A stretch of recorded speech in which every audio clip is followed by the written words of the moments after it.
DIY มีไอเดีย DIY ไข่ต้มมาฝากกันค่ะ ไปดูวิธีทำไข่ต้มโตโตโร่กันเลย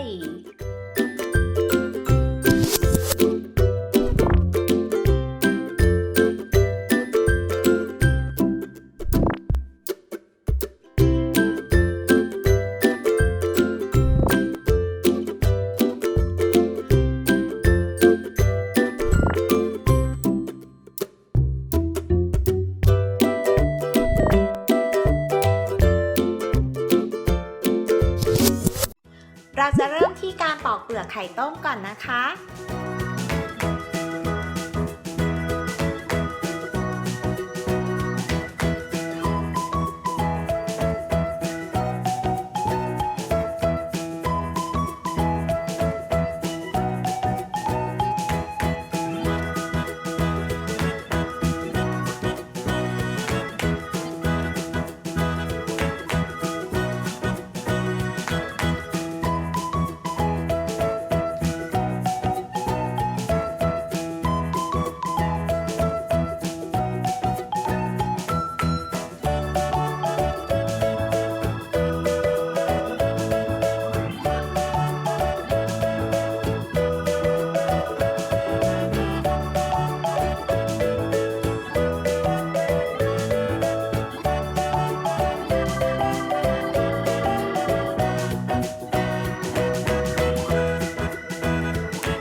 พอปอกเสร็จแล้วนะคะก็นำใส่ถุงที่เราใส่ซอสปรุงรสเอาไว้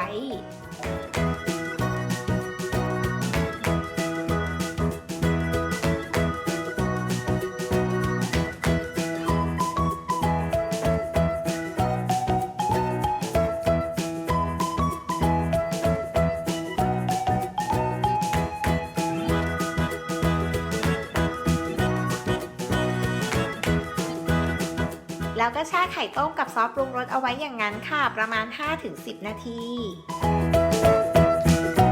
พอครบกำหนดเวลานะคะก็นำไข่ต้มออกจากถุงค่ะแล้วก็เอาไปล้างน้ำสักนิดนึง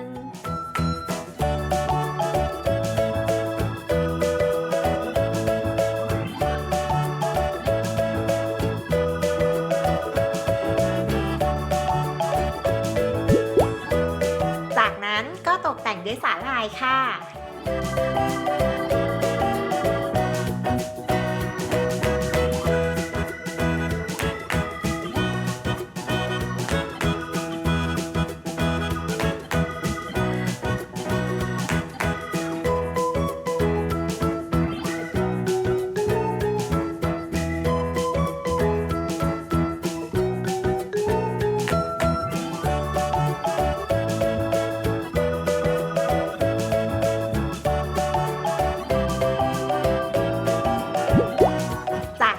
ก็ตกแต่งด้วยเส้นสปาเกตตี้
เรียบร้อยค่ะไข่ต้มโตโตโร่ของเราวิธีทำง่ายมากๆเลยนะคะน้องๆลองทำดูรับรองว่าสนุกแน่ค่ะ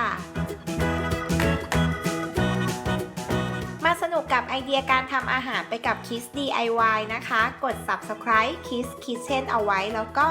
อย่าลืมกดกระดิ่งเพื่ออัปเดตคลิปของเราด้วยนะคะ